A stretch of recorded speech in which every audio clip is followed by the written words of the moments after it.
It's official. I have FOMO, not to be confused with MOFO. Those are two completely different things. Yes, I have a fear of missing out.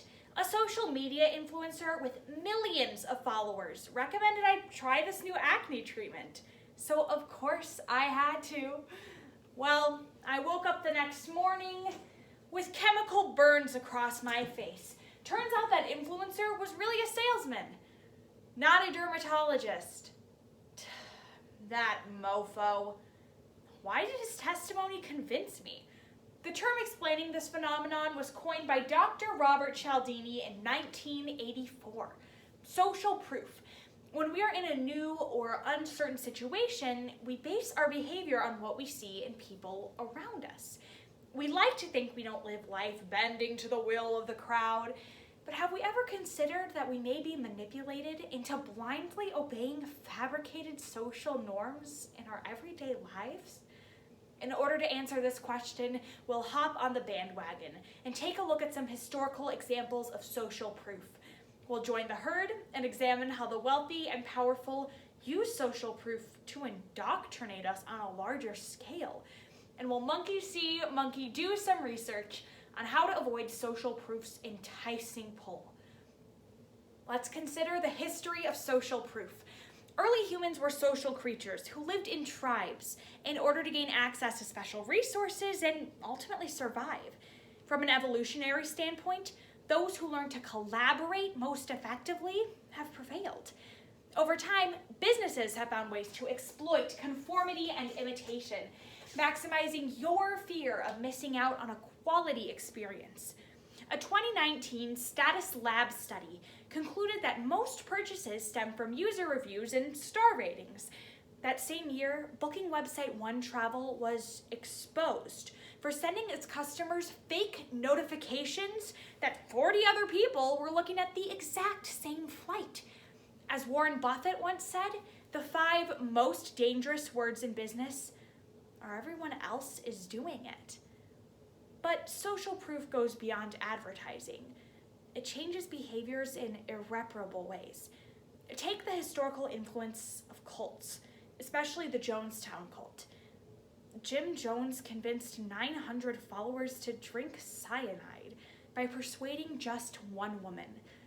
Once she stepped forward to drink the Kool-Aid, everyone else fell in line with alarming tranquility. Eventually, a mass of bodies piled on top of the Guiani soil. Now, I know some of you might be thinking, I am a free thinker. I'm never going to join a cult. But the thing is, you already have. Social media constantly reminds us how everyone else is living, and it uses algorithms designed to show you content that is most engaged with at the top of your feed.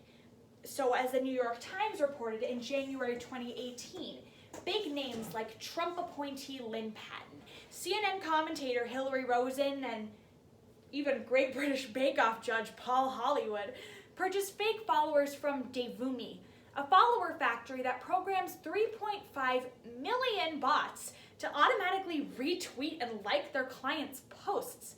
Laborers are paid pennies to click away on thousands of phones in undercover operations known as click farms. It appears like more people agree with their message, compelling you to pass it along too. Just last month, cybersecurity experts found evidence that Reddit bots helped fuel speculative fervor surrounding the GameStop frenzy. Social proof is no longer conformity. We comply with and obey the laws of whoever wields the power over our precious methods of communicating with each other. What do psychology experts have to say about this growing danger? They warn the first problem arises when the crowd's judgment isn't real to begin with, like fake followers. We should become especially perceptive to noticing this. In the words of Dr. Cialdini, instead of relying on your autopilot, glance at the instrument panel and out the window of the aircraft.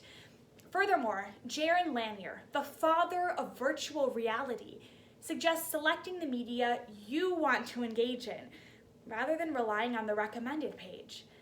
Because social proof nudges you behaviorally in a specific direction, A study run in 2020 by psychologists from the University of Utrecht concluded that people who plan ahead and anticipate this influencing technique, known as nudging, avoid facing negative consequences. And lastly, beware of shills, like that dermatologist who was really just hired by a company to endorse their product. After looking at historical examples of social proof, examining the insidious power it wields over us online, and investigating ways to avoid it, we can see that social proof, when in the wrong hands, controls an oblivious population and limits our freedom to make critical decisions. So be wary of the ways society has conditioned you to lazily rely on your tunnel vision, your FOMO. And for the love of God, please don't buy the Ordinary's zinc-infused facial serum. I'd rather have a fear of breaking out than a fear of missing out.